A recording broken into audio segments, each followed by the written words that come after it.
ముందు జరిగిన విషయాలు రాజ్యాంగం ఏర్పాటు చేసి మూడు మూడు దాదాపు 200 మంది సభ్యులు జరిగిన డిబేట్ ని ఆయన పుట్టక ముందే జరిగింది. కానీ పదే పదే చూసి రాజ్యాంగం ఎట్లా ఏర్పడింది దాని నుంచి స్ఫూర్తి పొందారు. దేశాలు రెండు విడదీస్తుంటే అడ్డంగా ముస్లిం హిందూ సామాజిక వర్గాలుగా రెండు దేశాలని విడదీసేటప్పుడు భారతదేశాన్ని పాకిస్తాన్ ఎంత మారణ హోమం జరిగింది అనే దానికి అప్పుడు ఆయన పుట్ల. కానీ ఆ మారణ హోమాన్ని స్వయంగా చూసినట్టే విలవిల్లాడిపోయిన వ్యక్తి పవన్ కళ్యాణ్ గారు. అంటే పాలసీలు వచ్చినప్పుడు పుట్టి ఉంటేనే, లేకపోతే తెలిసి ఉంటేనో, లేకపోతే అప్పుడు ఉంటేనో అవి వాటి గురించి తెలుస్తాయి అనడంలో అసలు ఇంక ఏ వ్యక్తి ఏ విషయం గురించి ప్రస్తావించకూడదు. ఆయన పుట్టక ముందు కానీ పుట్టక ముందు జరిగిన విషయాల గురించి ఏ నాయకుడు ప్రస్తావించకూడదు. మరి అలా జరుగుతుందా? అంటే ఎలా ఉందంటే ఎవరు కన్వీనియంట్ గా వాళ్ళు మాట్లాడేస్తే కుదరదు. ఇప్పుడు పవన్ కళ్యాణ్ గారు చాలా క్లియర్ గా చెప్పారు. ఆయన మీద వచ్చిన విమర్శ లెఫ్ట్ నుంచి రైట్ కి మారాడు, లేకపోతే ఐడియాలజీ అట్లా ఇట్లా ఉంది అని ఆయన ఎప్పుడో చెప్పారు. ఇప్పుడే కాదు, గత ఎన్నికల ముందు కూడా కొంతసేపు చెగువీరా అంటారు, కొంతసేపు ఇట్లా అంటారు, మీరేంటి ఒక మాట మీద ఉంటారు, ఇట్లాగా చాలా మంది ఆయన ట్రోల్ చేస్తున్నప్పుడు వెరీ క్లియర్ గా చెప్పారు. నేను ఒక వ్యక్తిలోని ఒక విషయాన్ని ఏ వ్యక్తి అయితే ఒక్కొక్క నాయకుడి దగ్గర ఒక్కొక్క విషయాన్ని నేను గ్రాస్ప్ చేసుకుంటాను. వాడు అలా అని చెప్పి వాళ్ళు చేసే మొత్తం ఐడియాలజీని నేను అడాప్ట్ చేసుకుంటానని కాదు. కొన్ని విషయాలు నాకు నచ్చుతాయి కాబట్టి వాళ్ళని ఇష్టపడతాను. ఒక్కొక్క వ్యక్తిలో ఒక్కొక్క విషయం నచ్చిద్ది. ఒక్కొక్క ఆలోచన విధానం నచ్చిద్ది. ఒక్కొక్క భావజాలం నచ్చిద్ది. ఇప్పుడు 'చెగువీర' ఎందుకు ఇష్టమో ఆయన వెరీ క్లియర్‌గా చెప్పారు.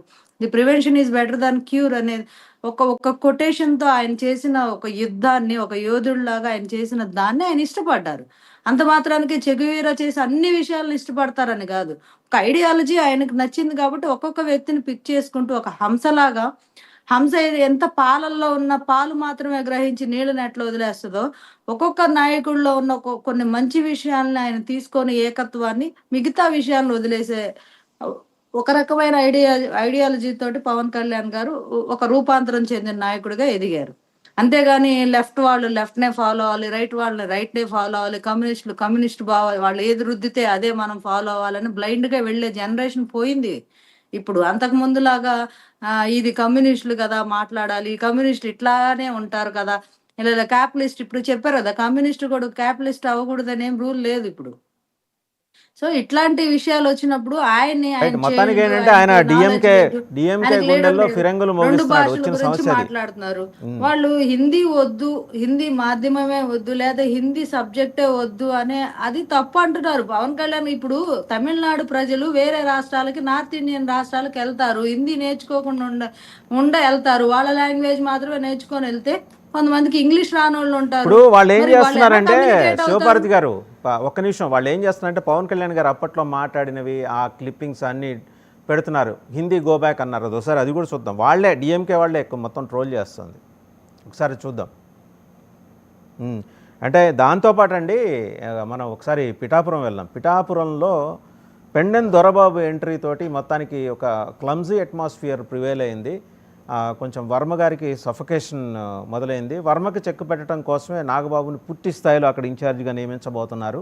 అంటే నాగబాబు ఏమన్నా మాట్లాడితే శాంక్టిటీ కావాలి కదా, ఆయన నియోజకవర్గానికి సంబంధించి ఇన్ఛార్జ్ అయితే కానీ ఆయన మాట్లాడేదానికి.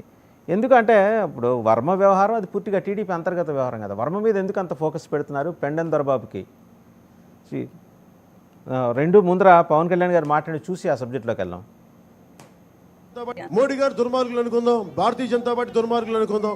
నాకు వాళ్ళ మీద ఇష్టం లేదు, వాళ్ళ మీద చిరాకు నాకు. వాళ్ళే మన మీద దక్షిణ భారత వివక్ష చూపిస్తారు, సరే భరిద్దాం. భారతీయ జనతా పార్టీ అంటే అందరూ హిందువుల పార్టీ అంటారు. నా ఉద్దేశం అది హిందీ వాళ్ళ పార్టీ, అది హిందువుల పార్టీ కాదు.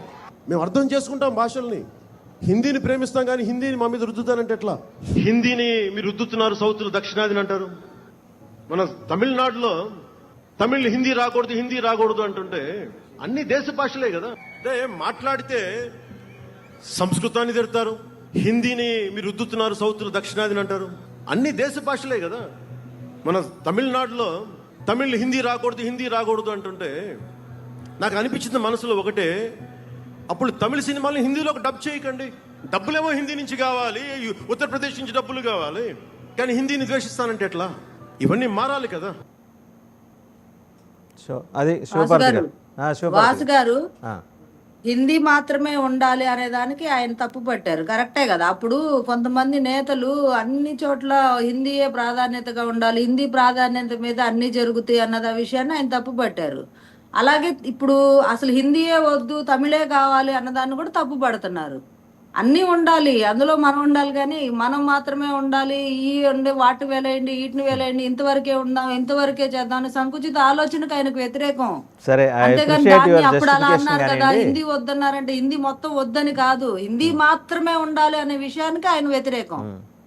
హిందీ మాత్రమే ఉండాలి అనే దానికి okay. వ్యతిరేకం. అన్నిటితో పాటు హిందీ ఉండాలనే దానికి ఆయన ఆయన ఆయన చెప్పిన విధానం అది ఇప్పుడు చెప్పింది. అంతేగాని దాన్ని తీసుకొచ్చి ముక్కలు ముక్కలుగా కట్ చేసి వాళ్ళకి కన్వీనియంట్ గా ఆయన అప్పుడు అలా అన్నారు ఇప్పుడు ఎలా అన్నారు కదా. ఆయన అప్పుడు ఏమన్నారు, వాళ్ళు హిందీ ప్రాధాన్యతగా కలిగిన వాళ్ళకు మాత్రమే ప్రాధాన్యత ఇస్తున్నారు, అది తప్పు. మాకు కూడా దక్షిణ భారత రాష్ట్రాల్లో కూడా వాళ్ళకి భాషా వాళ్ళ రాష్ట్రాలకు సంబంధించిన భాషా ప్రాధాన్యత ఉంటుంది, వాళ్ళను కూడా మీరు okay, consider next coming to చేయాలి. పిఠాపురం సబ్జెక్ట్ అండి. ఏంటి గజని కూడా ఆశ్చర్యపోయే విధంగా ఉందండి పవన్ కళ్యాణ్ స్టేట్మెంట్లు అయితే.